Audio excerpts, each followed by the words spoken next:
Penaklukan Mekah pada tahun 630 Masehi atau Fathu Mekah merupakan peristiwa monumental dalam sejarah Islam yang menandai kemenangan umat Islam atas kota yang sebelumnya menjadi pusat perlawanan terhadap mereka. Peristiwa ini terjadi pada bulan Ramadan tahun ke-8 Hijriah, ketika Nabi Muhammad SAW memimpin pasukan muslimin memasuki Mekah tanpa pertumpahan darah. Peristiwa Fathu Mekah telah menjadi subjek analisis oleh banyak sejarawan dan ulama, baik dari literatur klasik maupun modern. Ibnu Ishaq dalam karya sirahnya menggambarkan Fathu Mekah sebagai puncak dari perjuangan panjang Nabi Muhammad dalam menyebarkan Islam. Beliau menekankan bahwa penaklukan ini dilakukan dengan damai, menunjukkan sifat pemaaf dan kasih sayang Nabi terhadap penduduk Mekah. Al-Waqidi, salah seorang sejarawan Muslim, mencatat detail strategi militer yang digunakan oleh Nabi Muhammad, termasuk pembagian pasukan dan pendekatan tanpa kekerasan. Al-Waqidi menyoroti bagaimana Nabi berhasil menaklukkan Mekah tanpa pertumpahan darah, yang merupakan pencapaian luar biasa dalam konteks penaklukan pada masa itu. Karen Armstrong pada bukunya Muhammad, A Biography of the Prophet, menyatakan bahwa Fathu Mekah adalah contoh toleransi dan rekonsiliasi yang luar biasa. Beliau menekankan bahwa Nabi Muhammad SAW memberikan amnesti kepada penduduk Mekah, termasuk mereka yang sebelumnya memusuhi Islam, yang menunjukkan komitmennya terhadap perdamaian dan keadilan. Montgomery Watt, sejarawan Barat, dalam karyanya Muhammad at Mekah dan Muhammad at Medina, membahas Fathu Mekah sebagai titik balik dalam sejarah Islam. Watt menyoroti bahwa penaklukan ini bukan hanya kemenangan militer, tetapi juga kemenangan moral yang memperkuat posisi Islam di Jazirah Arab. Dr. Martin Links, dalam biografinya tentang Nabi Muhammad, menggambarkan Fathu Mekah sebagai momen puncak dari misi kenabian. Beliau menekankan bahwa penaklukan ini dilakukan dengan penuh kasih sayang dan tanpa balas dendam, yang menginspirasi banyak penduduk Mekah untuk memeluk Islam. Lalu seperti apa sebenarnya peristiwa Fathu Mekah? Apa yang terjadi pada saat itu? Dan mengapa Fathu Mekah itu terjadi? Akan kita bahas dalam video ini. Mari kita mulai.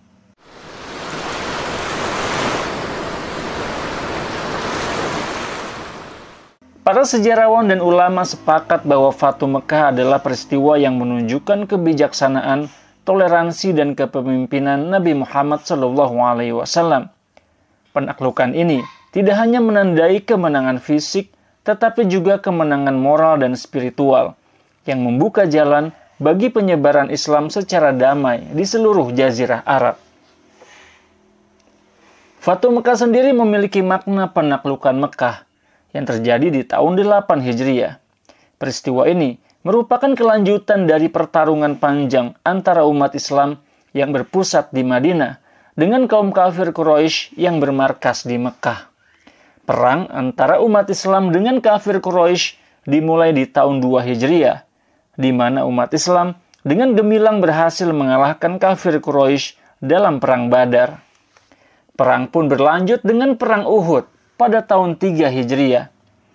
Dalam perang ini, umat Islam mengalami banyak kerugian karena pasukan pemanah umat Islam yang ada di Bukit Uhud tergoda untuk mengambil harta rampasan perang saat peperangan belum berakhir dan mereka melanggar perintah Rasulullah untuk menetap di Bukit Pemanah. Namun dalam perang Uhud tersebut, kaum kafir Quraisy belum mampu memadamkan perjuangan umat Islam.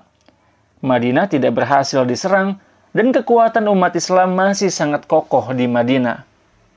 Peperangan berlanjut dengan peristiwa Badar II di tahun 4 Hijriah, di mana umat Islam dan kafir Quraisy bersepakat untuk bertemu lagi dengan pasukan perang masing-masing kubu di Badar, di lokasi yang sama dengan Badar pertama. Namun dalam peristiwa ini umat Islam yang telah datang bersama kekuatan pasukan mereka mendapati bahwa kafir Quraisy justru tidak datang ke Badar, Kafir Quraisy nampaknya sudah gentar dan terlebih dahulu ragu untuk menghadapi umat Islam. Sehingga peristiwa Badar kedua di tahun 4 Hijriah dianggap sebagai salah satu peristiwa penting yang menandai keberhasilan umat Islam dalam meruntuhkan wibawa kafir Quraisy. Setelah beberapa kali tidak mampu memadamkan perlawanan umat Islam dengan pasukan mereka sendiri, akhirnya kafir Quraisy memutuskan untuk berkomplot dengan beberapa kabilah Arab dan juga orang-orang Yahudi untuk menghancurkan pasukan Islam sepenuhnya. Pasukan gabungan orang-orang kafir tersebut disebut dengan pasukan Ahzab. Berasal dari kata hizb yang artinya kelompok, sehingga Ahzab memiliki makna pasukan gabungan berbagai kelompok. Perang ini terjadi di tahun 5 Hijriah. Perang Ahzab juga disebut dengan Perang Khandaq, karena dalam perang ini umat Islam membangun parit besar di sekeliling Madinah sehingga membuat pasukan gabungan orang-orang kafir tidak mampu memasuki Madinah dengan mudah. Dan dalam perang ini, setelah melakukan pengepungan pasukan kafir Quraisy dan pasukan-pasukan gabungannya, akhirnya pecah kongsi dan disapu oleh badai yang dikirim oleh Allah Subhanahu wa Ta'ala. Selanjutnya pada tahun 6 Hijriah yang bertepatan dengan 628 Masehi, Nabi Muhammad SAW dan para sahabat berangkat dari Madinah menuju Mekah untuk melaksanakan ibadah umroh. Mereka membawa hewan kurban dan mengenakan pakaian ihram sebagai tanda niat damai. Namun Quraisy menghadang mereka di Hudaybiyah, tidak jauh dari Mekah. Ketika negosiasi berlangsung, Nabi Muhammad memutuskan untuk mengirim seseorang sebagai perwakilan ke Mekah guna menjelaskan maksud kedatangan kaum muslimin. Utusan yang dipilih saat itu ialah Utsman bin Affan. Beliau dipilih karena beberapa alasan. Yang pertama karena kedudukan keluarga. Utsman berasal dari Bani Umayyah, salah satu kabilah Quraisy yang berpengaruh. Hal ini diharapkan mempermudah komunikasi. Yang kedua, kepribadian.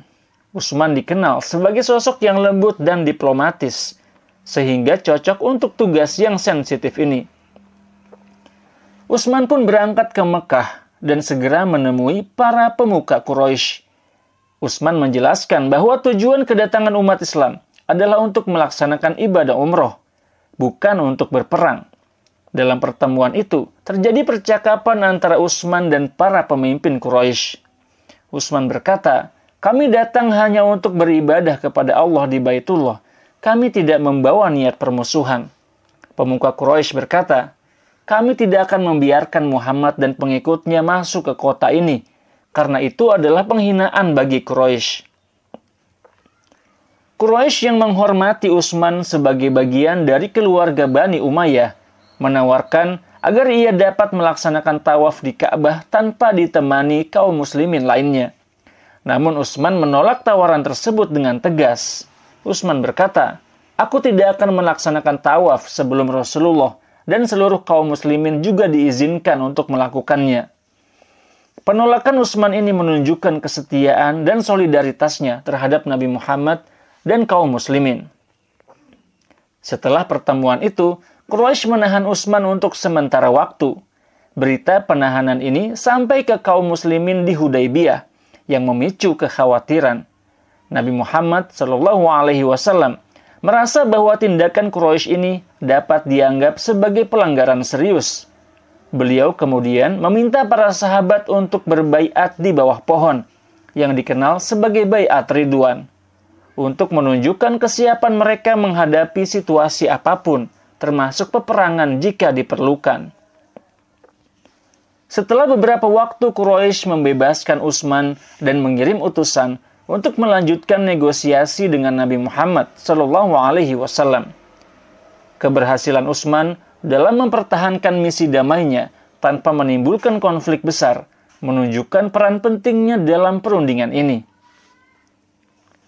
Quraisy selanjutnya mengutus Suhail bin Amr untuk berunding dengan Nabi Muhammad SAW. Nabi Muhammad SAW memulai dengan menawarkan perdamaian. Nabi Muhammad berkata, "Kami datang bukan untuk berperang, melainkan untuk melaksanakan ibadah kepada Allah. Jika Quraisy mengizinkan, kami akan pulang setelah selesai. Suhail bin Amr berkata, kami akan membahas syarat-syaratnya, namun tidak boleh ada tindakan yang merugikan Quraisy.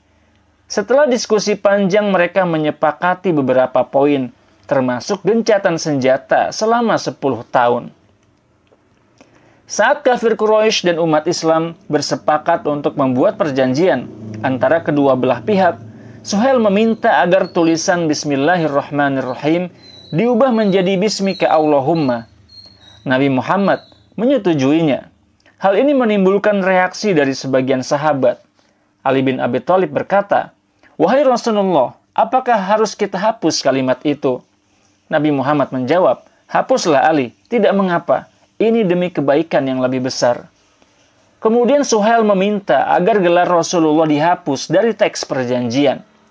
Karena bagi mereka, Nabi Muhammad bukanlah seorang nabi. Umar yang menyaksikan hal ini merasa tidak terima.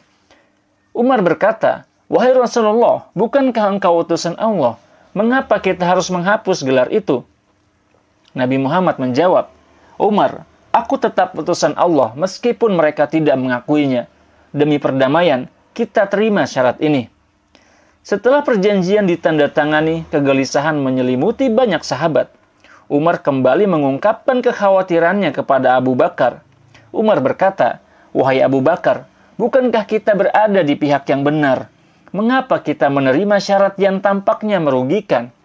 Abu Bakar berkata, Umar, Rasulullah lebih tahu apa yang terbaik. Taatilah beliau, karena kemenangan itu pasti datang. Perjanjian Hudaybiyah pun akhirnya disepakati antara Nabi Muhammad SAW mewakili kaum muslimin dan Suhail bin Amr mewakili Quraisy pada tahun 628 Masehi bertepatan dengan tahun 6 Hijriah. Isi perjanjian tersebut yang dirinci dalam berbagai sumber klasik Islam seperti Sirah Ibnu Ishaq, Sirah Ibnu Hisham, dan karya-karya sejarawan lainnya tersebut antara lain, pertama, gencatan senjata selama 10 tahun. Kedua pihak sepakat untuk menghentikan segala bentuk peperangan atau permusuhan selama 10 tahun. Tujuannya adalah menciptakan stabilitas di wilayah Arab, sehingga umat Islam dan Quraisy dapat hidup tanpa ancaman perang. Yang kedua, umat Islam tidak melakukan umroh pada tahun itu. Nabi Muhammad dan para sahabat diizinkan untuk kembali ke Mekah pada tahun berikutnya untuk melaksanakan umroh selama 3 hari. Selama periode ini, Quraisy harus memberikan kebebasan bagi umat Islam untuk melaksanakan ibadah. Yang ketiga, pengembalian orang yang melarikan diri. Jika ada orang Quraisy yang memeluk Islam dan pergi ke Madinah tanpa izin wali atau pemimpin Quraisy, maka ia harus dikembalikan ke Mekah.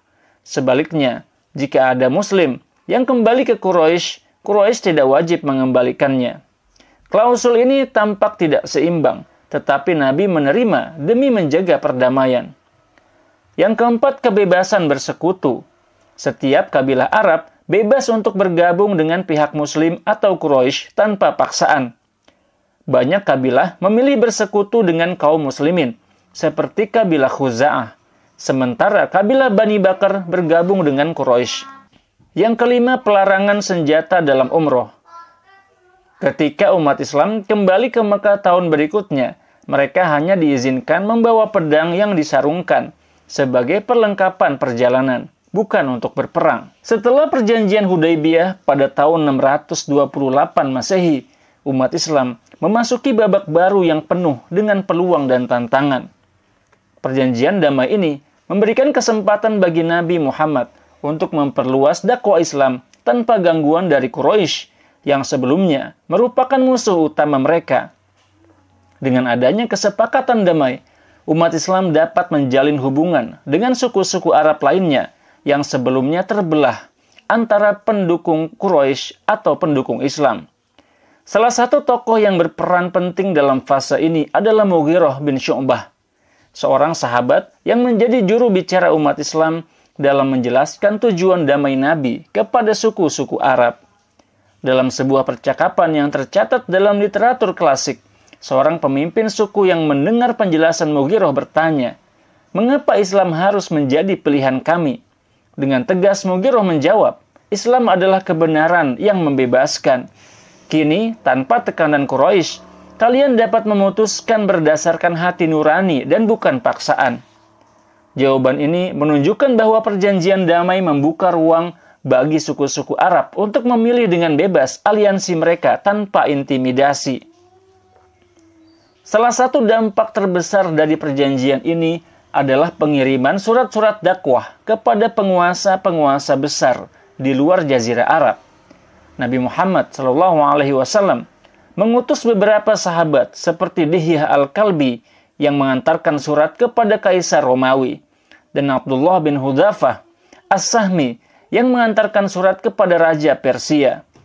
Dalam surat-surat tersebut, Nabi Muhammad mengajak para penguasa besar untuk memeluk Islam dan mengabarkan bahwa jika mereka menerima, mereka akan mendapatkan perlindungan dan keuntungan di dunia dan akhirat.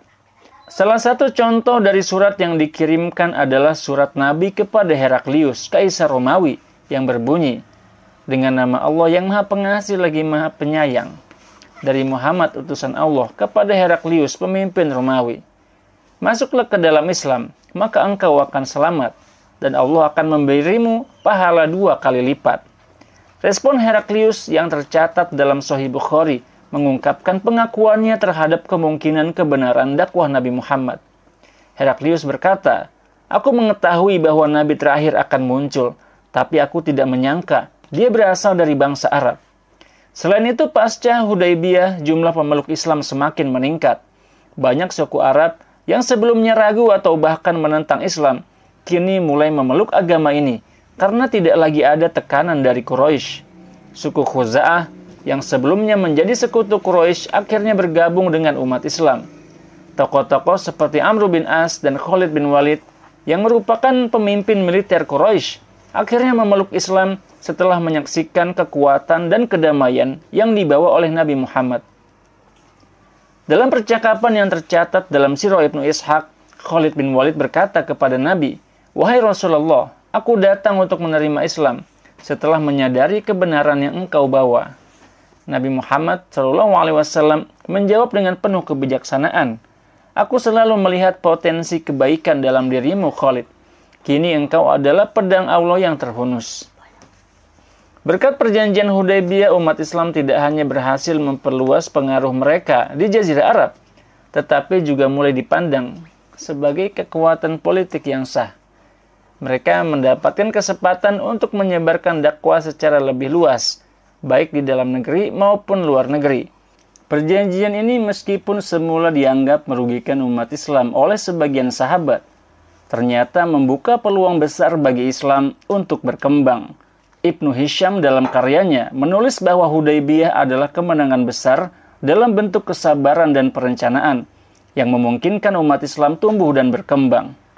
Al-Waqidi, sejarawan klasik, menguraikan bahwa pengiriman surat-surat kepada penguasa besar dunia merupakan langkah strategis yang menunjukkan pandangan jauh ke depan Nabi Muhammad dalam menyebarkan Islam. Sementara itu, sejarawan modern Karen Armstrong menyebut perjanjian ini sebagai contoh luar biasa dari diplomasi kenabian yang memungkinkan perubahan besar di Jazirah Arab. Montgomery Watt menilai bahwa Hudaybiyah menunjukkan kekuatan Nabi Muhammad sebagai seorang pemimpin yang tahu kapan harus bersikap tegas dan kapan harus bersikap damai. Pasca perjanjian Hudaybiyah, umat Islam semakin yakin dan percaya diri. Mereka tidak hanya memperoleh kemenangan diplomatik, tetapi juga mampu memperkuat posisi mereka sebagai kekuatan politik dan agama yang tak terelakkan di Jazirah Arab. Keputusan Nabi Muhammad untuk mengambil langkah-langkah diplomatik yang cermat membuktikan bahwa kedamaian dan kesabaran dapat membawa kemenangan yang jauh lebih besar daripada kekerasan dan peperangan. Pelanggaran perjanjian Hudaybiyah oleh Quraisy. Setelah perjanjian Hudaybiyah pada tahun 628 Masehi, tampak jelas bahwa komitmen Quraisy terhadap perjanjian damai mulai memudar. Mereka mendukung serangan sekutu mereka, Bani Bakr, terhadap Khuza'ah, yang merupakan sekutu umat Islam. Konflik antara Khuza'ah dan Bani Bakr sebenarnya sudah ada sejak lama.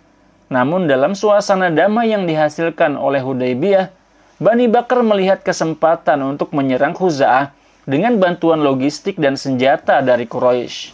Serangan itu dilancarkan pada malam hari di daerah Al-Watir yang mengakibatkan banyak korban di pihak Khuza'ah, termasuk seorang tokoh penting bernama Naufal bin Muawiyah. Tindakan ini jelas melanggar perjanjian yang telah disepakati. Setelah serangan tersebut, pemimpin Khuza'ah, Amr bin Salim, langsung bergegas menuju Madinah untuk mengadukan pengkhianatan Quraisy.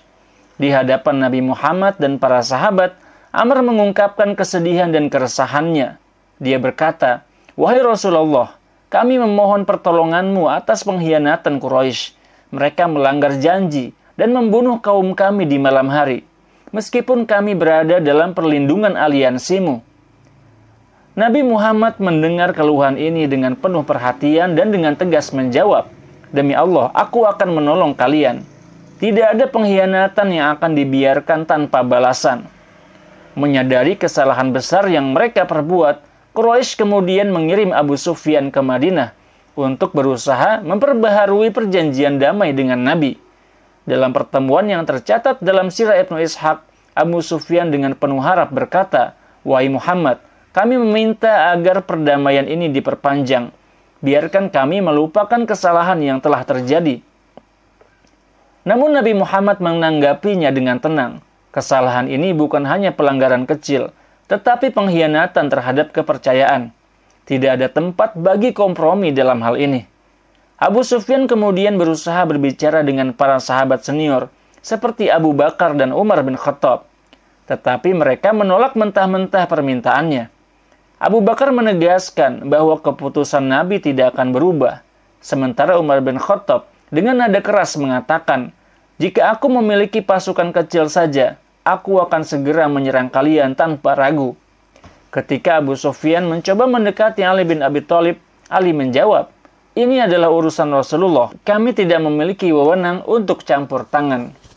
Nabi Muhammad akhirnya memutuskan untuk mengambil langkah tegas. Setelah memastikan bahwa Quraisy tidak akan bertanggung jawab atas pelanggaran mereka, beliau memutuskan untuk memimpin pasukan besar menuju Mekah. Persiapan ekspedisi ini dilakukan dengan sangat rahasia untuk menghindari adanya persiapan perlawanan dari Quraisy. Nabi ingin memastikan bahwa tidak ada pertumpahan darah yang tidak perlu. Sebelum berangkat, beliau mengingatkan para sahabat, Allah telah mengizinkan kita untuk membebaskan Mekah dari pengkhianatan mereka. Kita akan masuk dengan damai, tetapi mereka yang menentang akan berhadapan dengan kekuatan kita. Pelanggaran perjanjian Hudaybiyah oleh Quraisy ini bukan hanya merupakan tindakan militer, tetapi juga pengkhianatan moral yang memperlihatkan kelemahan posisi mereka di hadapan umat Islam yang semakin kuat. Ibnu Hisham dalam karyanya mencatat bahwa pelanggaran ini memberikan pembenaran moral dan politik bagi Nabi Muhammad untuk mengambil tindakan terhadap Quraisy. Al-Waqidi menguraikan bahwa tindakan Quraisy mencerminkan keputusasaan mereka melihat dominasi Islam yang semakin meluas. Sejarawan modern seperti Karen Armstrong juga menyatakan bahwa keputusan Nabi untuk memimpin ekspedisi menuju Mekah adalah bukti kebijaksanaan beliau sebagai seorang pemimpin yang mengutamakan keadilan sambil tetap menghindari konflik yang tidak perlu. Respon Nabi Muhammad terhadap pengkhianatan Quraisy menunjukkan kepemimpinan yang tegas namun bijaksana. Dengan mengambil langkah diplomatis dan strategis, beliau berhasil menegakkan keadilan tanpa mengorbankan prinsip damai Islam. Pelanggaran yang dilakukan Quraisy pada akhirnya menjadi titik balik yang mengarah pada penaklukan Mekah, yang mengubah peta politik Jazirah Arab dan memperkuat kedudukan Islam di wilayah tersebut. Peristiwa ini mencerminkan bagaimana Nabi Muhammad tidak hanya mengandalkan kekuatan militer, tetapi juga keadilan dan kebijaksanaan dalam menghadapi tantangan besar. Setelah pelanggaran yang dilakukan oleh Quraisy terhadap perjanjian Hudaybiyah, Nabi Muhammad memutuskan untuk mengambil tindakan yang tegas dan strategis. Beliau mengumpulkan pasukan besar yang terdiri dari sekitar 10.000 prajurit untuk menyerbu Mekah, dengan tujuan untuk merebut kota yang pernah menjadi tempat beliau dan umat Islam diusir. Namun Nabi Muhammad tidak mengumumkan niatnya secara terbuka. Sebaliknya, beliau memutuskan untuk bergerak secara sembunyi-sembunyi dengan tujuan mengejutkan Quraisy dan menghindari perlawanan yang lebih besar. Dalam persiapan untuk penaklukan ini, Nabi Muhammad melibatkan beberapa tokoh penting dalam perencanaan dan pelaksanaan ekspedisi, seperti Abu Bakar dan Umar bin Khattab. Nabi Muhammad berkata kepada para sahabat, "Kita akan bergerak dengan cepat dan tersembunyi. Tujuan kita adalah untuk masuk tanpa perlawanan yang sia-sia, namun siap menghadapi yang menentang kita." Di antara tokoh yang juga terlibat dalam ekspedisi ini adalah Khalid bin Walid, yang terkenal sebagai panglima perang yang sangat strategis dan tak terkalahkan.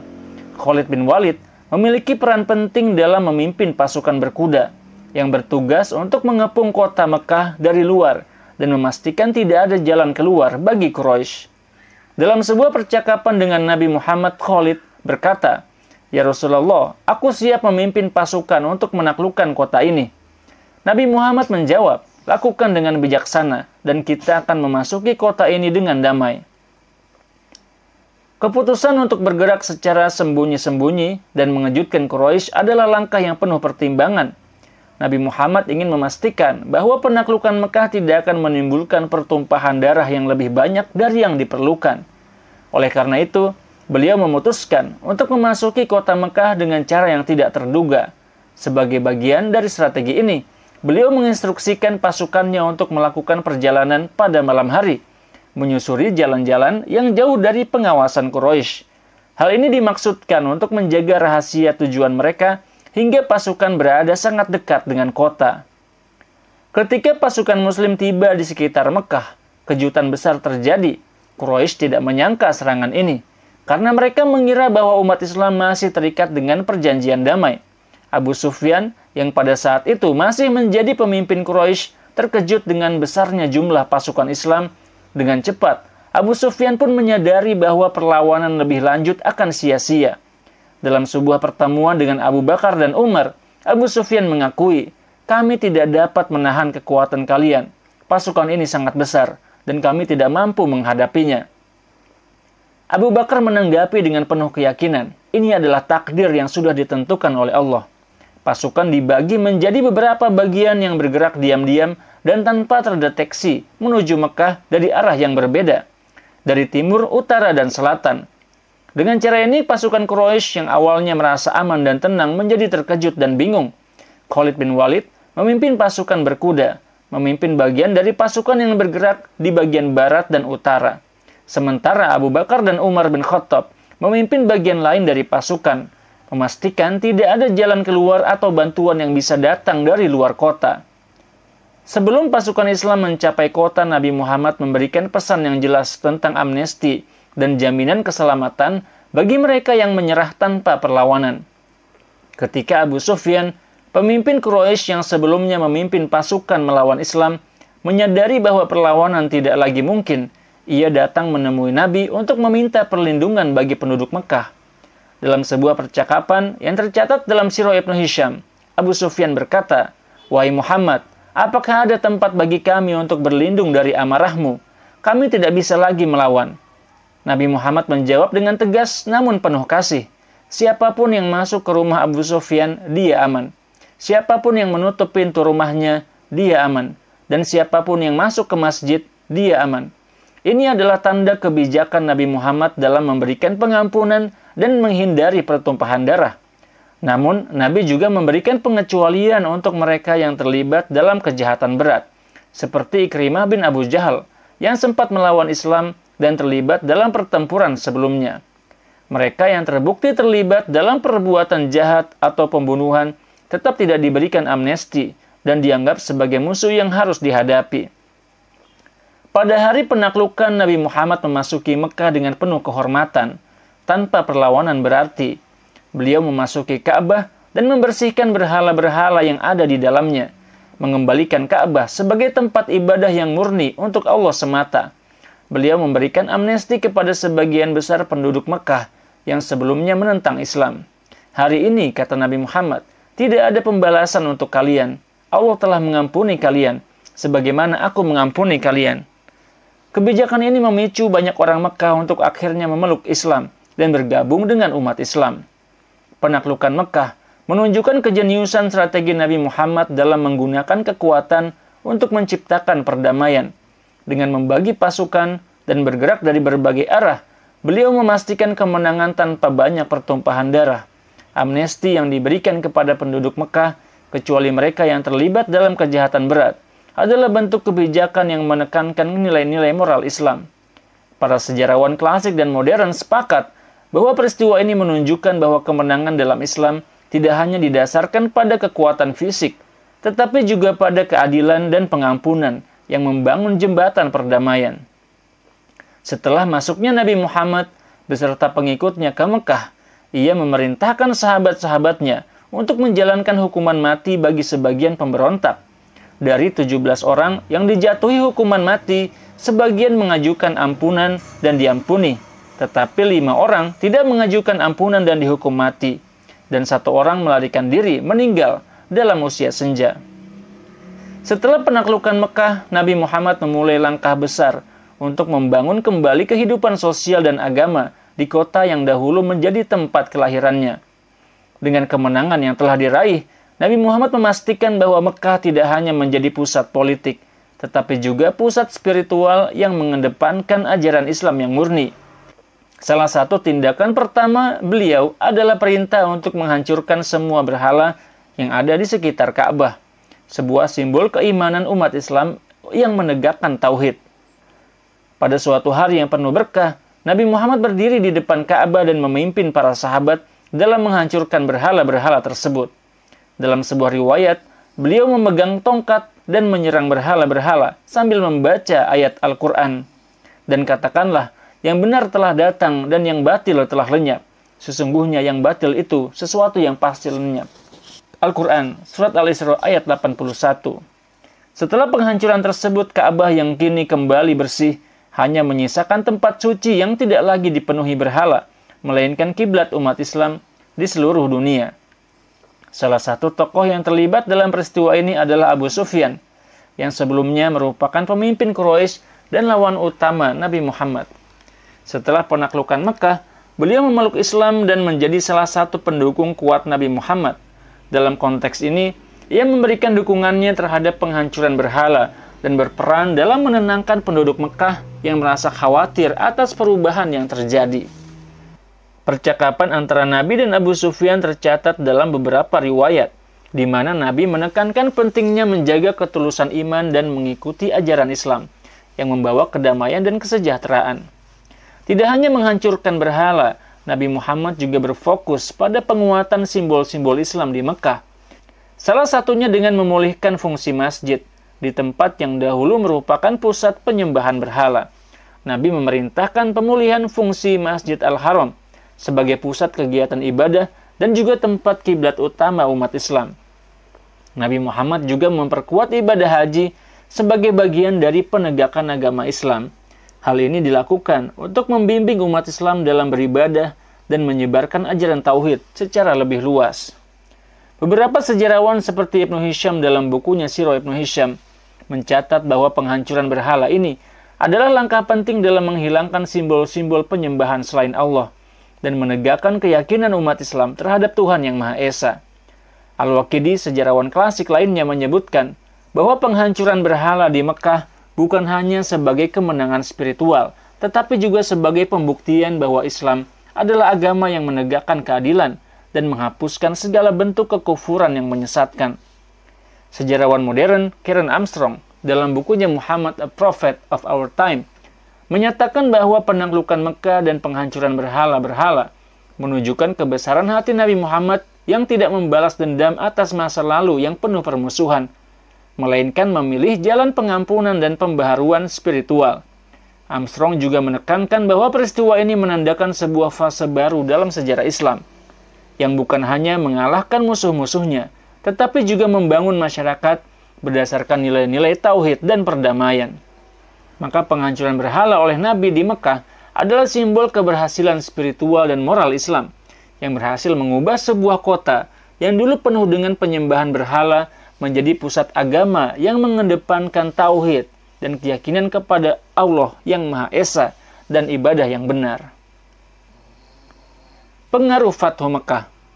Setelah penaklukan Mekah, suasana di kota itu berubah drastis.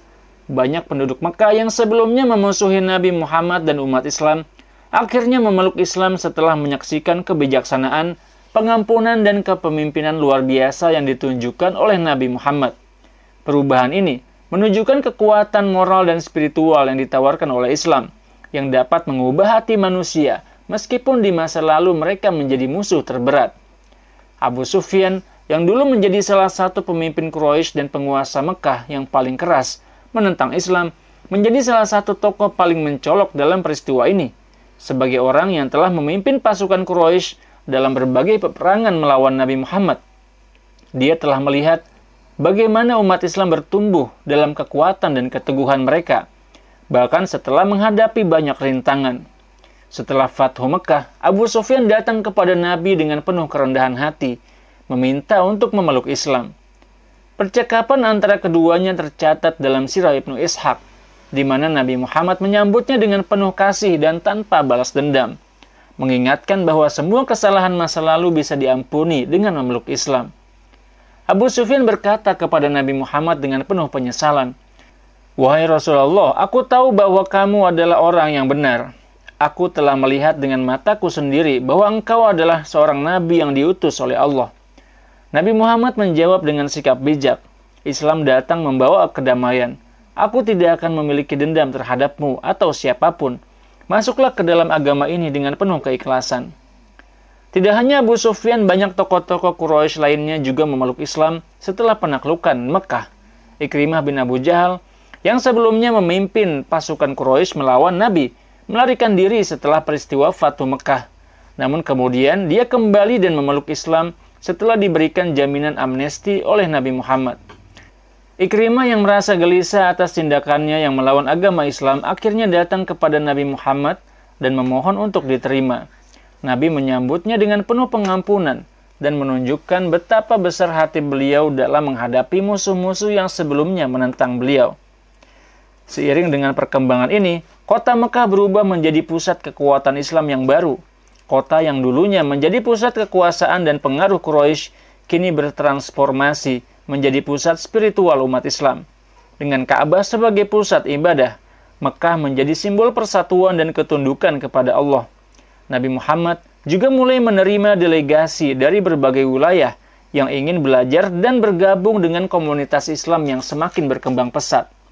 Delegasi-delegasi tersebut datang dari berbagai suku Arab, termasuk suku-suku yang sebelumnya memusuhi Islam, seperti Bani Tamim, Bani Hanifah, dan lain sebagainya. Masyarakat dari berbagai daerah mengirimkan utusan untuk berjanji setia kepada Nabi, menandakan ekspansi besar Islam yang terjadi setelah penaklukan Mekah.